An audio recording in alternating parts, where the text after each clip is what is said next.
ಆ ಟೈಮಲ್ಲಿ ನೀವ್ ಅಲ್ಲೇನ್ ಮಾಡ್ತಾ ಇದ್ರಿ? ಆವತ್ ನಾವು ಬೆಂಗಳೂರಿಂದ ಶಿರಾಡಿ ಘಾಟ್ ರೋಡ್ ಅಲ್ಲಿ ಸುಬ್ರಹ್ಮಣ್ಯಕ್ ಹೋಗ್ತಿದ್ವಿ.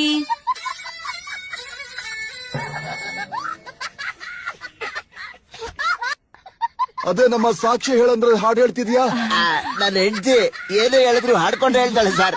ಸರಿ, ಹೇಳಿ ಮುಗಿಸಿ. ಅಲ್ಲೇ ನಾವು ಸ್ಕಂದಶ್ರೀ ಹೋಟ್ಲಲ್ಲಿ ಉಳ್ಕೊಂಡ್ವಿ. ಬೆಳಗ್ಗೆನೆ ಸುಬ್ರಹ್ಮಣ್ಯ ಸ್ವಾಮಿ ದರ್ಶನ ಪಡ್ಕೊಂಡ್ವಿ. Very good. ಅಲ್ಲಿ ಪೂಜಾರಿ ಆರತಿ ಮಾಡ್ಕೊಟ್ರು. ಅದಾದ್ಮೇಲೆ ನಾವಿಬ್ರು ಪ್ರಸಾದ ತಿಂದ್ವಿ, ಪ್ರದಕ್ಷಿಣೆ ಕೂಡ ಮಾಡಿದ್ವಿ. ಛೀ, ನಿಮ್ಮಿಂದ ಜಡ್ಜ್ಮೆಂಟ್ ಕೊಡ್ಬೇಕು ಅನ್ನೋ ಉತ್ಸಾಹ ಮೂಡು ಎಲ್ಲ ಹಾಳಾಗ್ ಹೋಯ್ತು. ಹೋಗ್ಲಿ, ಧ್ವನಿನಾದ್ರೂ ಸರಿಯಾಗಿದೆ ಹಾಡು ಕೇಳೋದಕ್ಕೆ. ಡಬ್ದಲ್ಲಿ ಕಲ್ಲು ಹಾಕಿ ಗಳಗಳ ಅಂತ ಅಲ್ಲಾಡಿಸ್ದಂಗಿದೆ. ಮಾತಾಡಿ. ಹಾಗೆ ನಾವು ದರ್ಶನ ಮಾಡ್ಕೊಂಡ್ವಿ. ಬೆಂಗಳೂರಿಗೆ ರಿಟರ್ನ್ ಟಿಕೆಟ್ ಮಾಡ್ಸಿದ್ವಿ. ಹಾಸನ್ ಕಡೆಯಿಂದ ವಯಾ ಸಕಲೇಶ್ಪುರ್ ಬೆಂಗಳೂರಿಗೆ ಬಂದ್ಬಿಟ್ವಿ. ಬಂತು ಹೋಯ್ತು. ನೋಡಮ್ಮ, ನನ್ ಮೊದ್ಲೇ ಕೋಪದ ಮನುಷ್ಯ, ನನ್ನ ಹತ್ರ ಸರಿಯಾಗಿ ಮಾತಾಡು.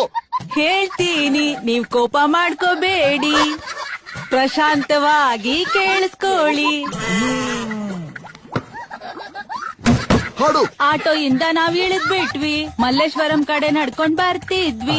ಆಗ ಸಣ್ಣದಾಗಿ ಮಳೆ ಹನಿ ಬರ್ತಿತ್ತು. ಆಗ ಆ ಜಾಗಕ್ ವರಲಕ್ಷ್ಮಿ ಬಂದಿದ್ಲು.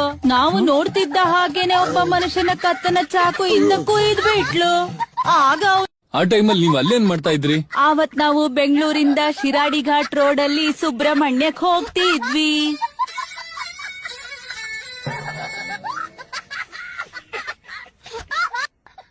ಅದೇ ನಮ್ಮ ಸಾಕ್ಷಿ ಹೇಳಂದ್ರೆ ಹಾಡು ಹೇಳ್ತಿದ್ಯಾ? ನನ್ನ ಹೆಂಡತಿ ಏನು ಹೇಳಿದ್ರು ಹಾಡ್ಕೊಂಡು ಹೇಳ್ತಾಳೆ ಸರ್. ಸರಿ, ಹೇಳಿ ಮುಗಿಸಿ.